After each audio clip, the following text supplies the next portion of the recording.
একটা হাদিসের মধ্যে এসেছে যে ব্যক্তি নামাজ ইচ্ছাকৃতভাবে তরফ করলো, ইচ্ছাকৃতভাবে বাদ দিয়ে দিল, সে কাফের হয়ে গেল, সে মুরতাদ হয়ে গেল, সে ফাসিক হয়ে গেল।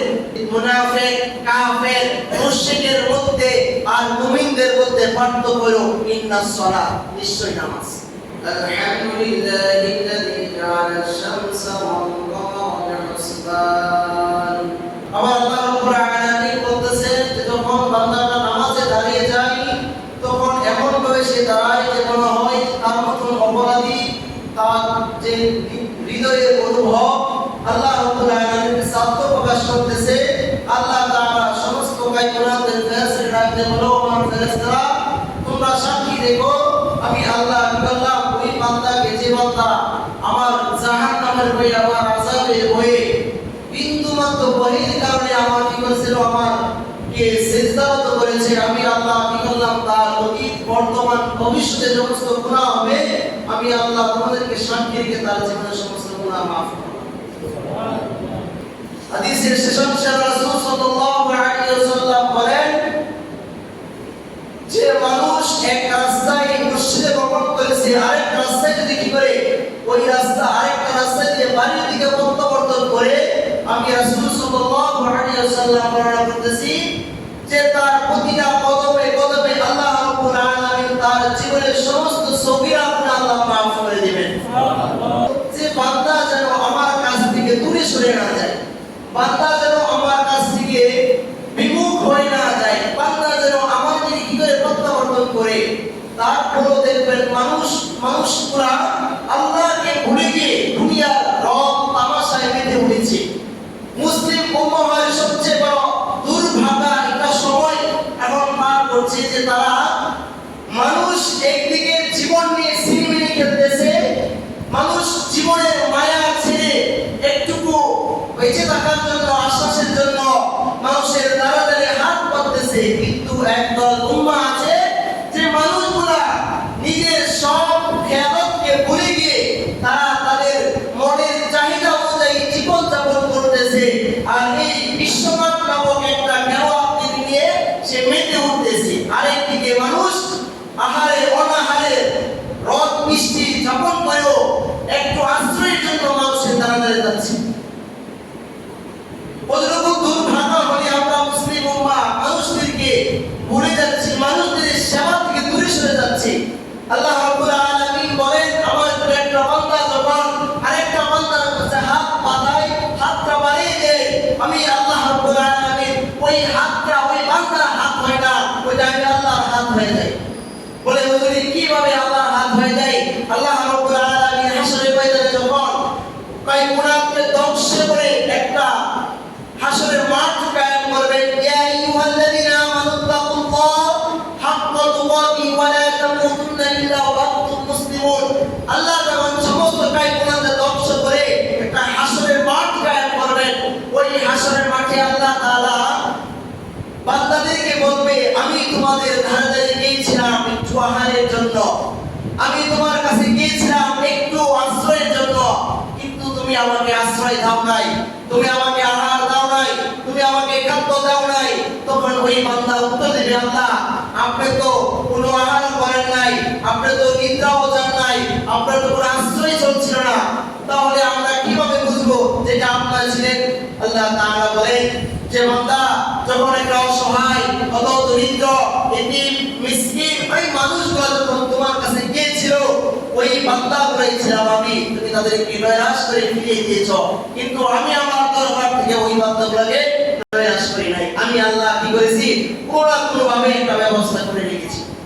মুহতারাম হাজিরিন, ভিক্ষুক যখন আপনার দরজায় দাঁড়িয়ে যায়, হযরত ফাতিমা যুহরা রাদিয়াল্লাহু তাআলা আনহা বলেন যে আমি রাসূলুল্লাহ সাল্লাল্লাহু আলাইহি ওয়াসাল্লামের সর্বশেষ কন্যা ছিলাম, আমি জান্নাতের সর্দার ছিলাম, আমি জান্নাতের যে সর্দার নেতা ছিল ওই নেতার মা ছিলাম, আমি বিশ্ব জাহানের প্রতিপালকের যে মহান স্রষ্টার যে বন্ধুত্ব ছিল, কায়নাতের বন্ধুত্ব, মালিকের বন্ধুত্ব ছিল, ওই বন্ধুর কন্যা ছিলাম।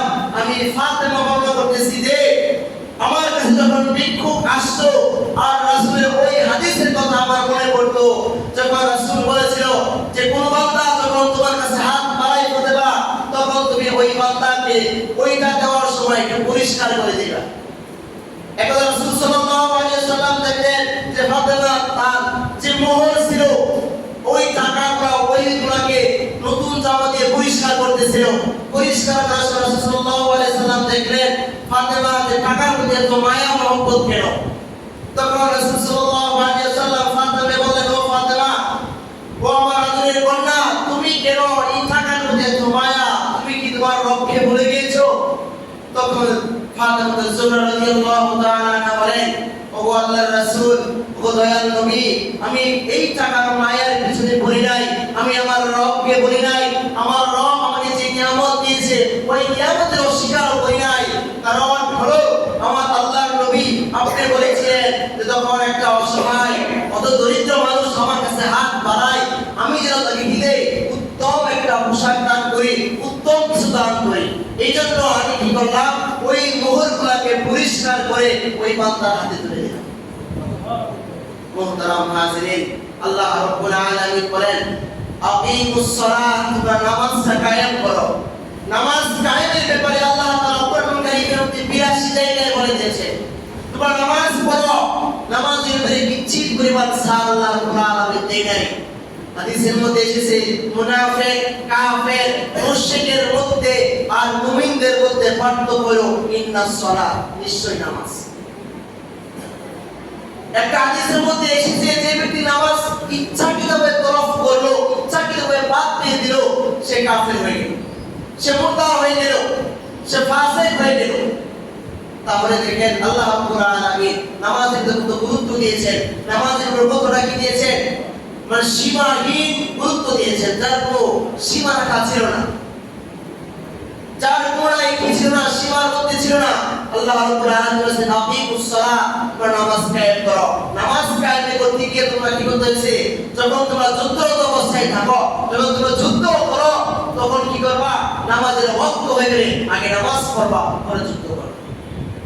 ও বান্দা, তুমি কি ভুলে গেছো পাহাড় আল্লাহর দেওয়া নিয়ামত নয়, আসমান আল্লাহর দেওয়া নিয়ামত নয়, জমিন কি আল্লাহর দেওয়া নিয়ামত নয়?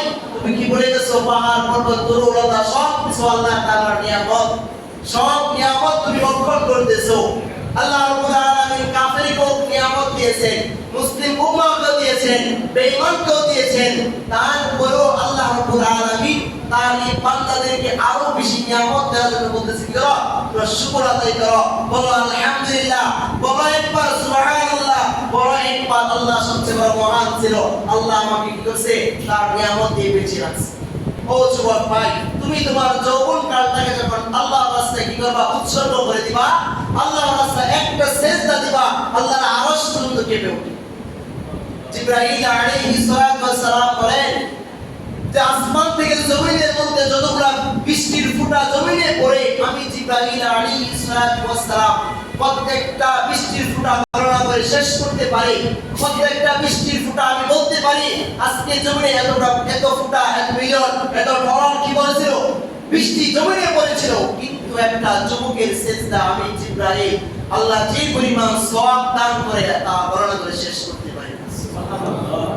তাহলে বোঝা গেল আল্লাহ রাব্বুল আলামিন যে বলেছেন যে বান্দার একটা সিজদা তার আরশ পর্যন্ত কেঁপে ওঠে। কারণ কি, বলে এটাই কারণ বান্দা যখন যুবক বয়সে তার যৌবনটাকে আল্লাহর রাস্তায় উৎসর্গ করে দিয়েছে, এই উৎসর্গ হওয়ার কারণে আল্লাহ কি করেন, তার অতীত, তার বর্তমান, ভবিষ্যৎ সমস্ত গুনাহ কি করেন, আল্লাহ মাফ করে দেন। আল্লাহ তো বলে বান্দা তোর একটা উসিলা পেলে আমি কি করব, মাফ করে দিব। শয়তান আল্লাহর কাছ থেকে ওয়াদা করে আসছে যে আল্লাহ তোমার একটা বান্দাকে আমি জাহান্নামে নিক্ষেপ করব, প্রত্যেকটা বান্দাকে জাহান্নামে ধাবিত করব। আল্লাহ বলেছিল আমি গফফার, আল্লাহ বলেছিল আমি রহমান, তুই যত পর্যন্ত পারিস আমার বান্দাকে জাহান্নামে থেকে ঠেলে দিতে, আমার ওই বান্দা যদি তওবা করে, তওবাতুন নাসুহা করে আমার কাছে ফিরে আসে, আমি আল্লাহ তার জীবনের সমস্ত গুনাহগুলোকে মাফ করে দেব। তাহলে মুহতারাম হাজিরিন, আল্লাহ রাব্বুল আলামিনের কাছে সর্ব অবস্থায় আপনি কি করবেন, জিকির করবেন, সর্ব অবস্থায় আল্লাহকে স্মরণ করবেন। পুরো একটা সময় বাদ দিবেন না যে আল্লাহর কাছ থেকে আপনি দূরে সরে যান না। যুবকরা যখন আল্লাহর কাছ থেকে দূরে সরে যায় বা বৃদ্ধরা যখন আল্লাহর কাছ থেকে দূরে সরে যায়, মনে করবেন আল্লাহ বড় আযাবের মধ্যে আপনাকে আছে, মনে করবেন আল্লাহ বড় আপনি যখন কি করবেন, মসজিদমুখী হবেন, আল্লাহমুখী হবেন, আল্লাহর দিকে ধাবিত হবেন, আল্লাহ যে সমস্ত নিয়ামত আল্লাহ দেয় নাই, আল্লাহ ওই সমস্ত নিয়ামত আল্লাহ আপনাকে দিবেন।